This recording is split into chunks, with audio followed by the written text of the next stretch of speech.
धर्मांतरातून जन्मलेल्या अपत्याचा वडिलोपार्जित संपत्तीवर दावा कायम राहणार। मुख्यमंत्री फडणवीस यांच्याकडून महत्त्वपूर्ण वक्तव्य विधानसभेत करण्यात आले।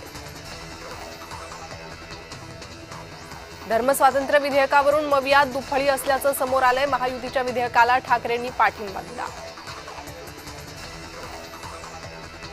धर्मस्वातंत्र्य विधेयकाला पवार गटाचे आमदार जितेंद्र आव्हाड यांनी विरोध केलाय। पवार गट आणि ठाकरेंमधला दुरावा कायम असल्याचं समोर आलंय। राज्यसभा निवडणुकीनंतर पवार ठाकरे दुरावले का अशी चर्चा सुरू आहे।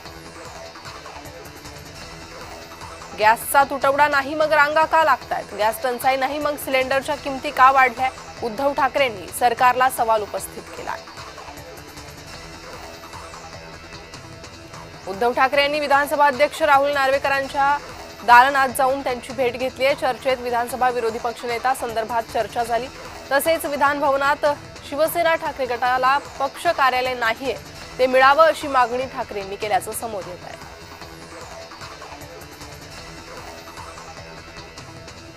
चिपळूण शहरातील विकास कामांच्या भूमिपूजनाच्या फलकावर भाजपच्या जिल्हाध्यक्षाचं नाव असल्यामुळे काँग्रेस आक्रमक झाली। नगर परिषदेला भाजप नगर परिषद म्हणून जाहीर करा।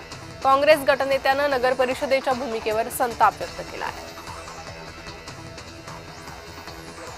आदिवासी विभागातील पैसे लाडकी बहीण योजनेकडे वळवले। 3400 कोटी रुपये वळवले गेले। असं वळवता येतात का? आदिवासी मुलांनी काय शिकू नये का? असा सवाल विजय वडेट्टीवार यांनी सरकारला उपस्थित केला। काळा बाजार करणाऱ्यांवर कडक कारवाई होणार। त्या संदर्भातील अन्न औषध प्रशासनाला सूचना दिलेल्या आहेत। आवश्यक सेवेमध्ये खास करून हॉस्पिटलला सिलेंडर दिला जाईल असं गृहराज्यमंत्री योगेश कदम यांनी विधान केलं। मुंबई महानगरपालिकेनं लाडपागे समितीच्या अहवालानुसार प्रलंबित असलेली प्रकरणं येत्या 6 महिन्यात निकाली काढावी, अन्यथा संबंधित अधिकारी यांच्यावर कारवाई करू मंत्री उदय सामंतांनी इशारा दिला। कराड पंचायत समितीच्या सभापतीपदी भाजपच्या नंदाताई अरुण यादव आणि उपसभापती अनिता सतीश वेताळ यांची सर्वानुमते निवड झाली। कराड पंचायत समितीवर भाजपाचे महिला राज दिसून आले। महापौरांच्या गाडीवरील लाल दिव्यावरून राजकारण पेटलं असताना महापौर रितू तावडे यांनी पुन्हा एकदा याबाबत स्पष्टीकरण दिलंय। विरोधकांना घड्याळ, साडी, लाल दिव्यापेक्षा मुंबईच्या समस्यांवरून प्रश्न विचारावेत असं त्यांनी म्हटलंय।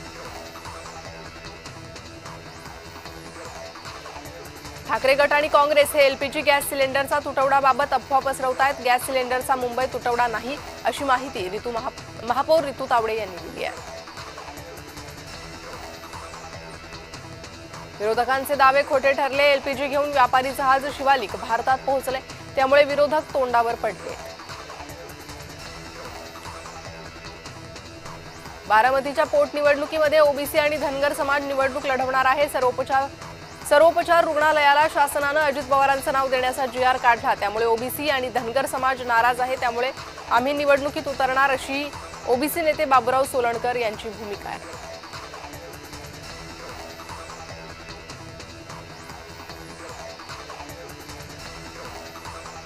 एकनाथ शिंदे अधिवेशन सुरू असताना दिल्ली दौऱ्यावर आहे। यावर शिंदे दिल्लीला का गेले याबाबत माहीत नाही। एनडीए मधील प्रमुख नेते तिथे आहेत, त्यामुळे शिंदे दिल्लीला गेले असतील। यामध्ये राजकारण करण्याची गरज नाही असं मंत्री उदय सामंतांनी वक्तव्य केलंय। राज्यात इंधन तुटवडा आहे हे खरं सांगा, उगाच मुख्यमंत्री महोदयांनी खोटं बोलू नये असं म्हणत संजय राऊतांनी मुख्यमंत्री फडणवीस यांच्यावर टीका केली आहे। सर्वत्र सिलेंडर उपलब्ध आहे। गॅस सिलेंडरचा तुटवडा नाही असं सरकार आणि भाजपकडून सांगितलं जातं। यावरूनच काँग्रेस पक्षाचे खासदार बळवंत वानखडे यांनी अमरावतीतील दर्यापूरमध्ये गॅस एजन्सी केंद्रावर जात गॅस उपलब्ध आहे का याची माहिती घेतली। त्यावेळेस दर्यापूर केंद्रावर तुटवडा असल्याचं समोर आलं। मुख्यमंत्री अजित पवारांच्या विमान दुर्घटनेची 3ऱ्या आठवड्यातही चर्चा झाली नाही असं अमोल मिटकर यांनी व्हॉट्सअप स्टेटस ठेवलंय। राष्ट्रवादी विधान परिषदेचे सदस्य अमोल मिटकर यांनी सरकारलाच घरचा आहेर दिला। महापौर उपमहापौर आपल्या दारी उपक्रमाला सुरुवात झाली आहे। महापालिकेत सत्ता स्थापन झाल्यानंतर महापौर आणि उपमहापौरांनी शहरातील सर्व 31 प्रभागाचा दौरा करून नागरिकांच्या अडचणी समजून घेणार अशी घोषणा केली होती।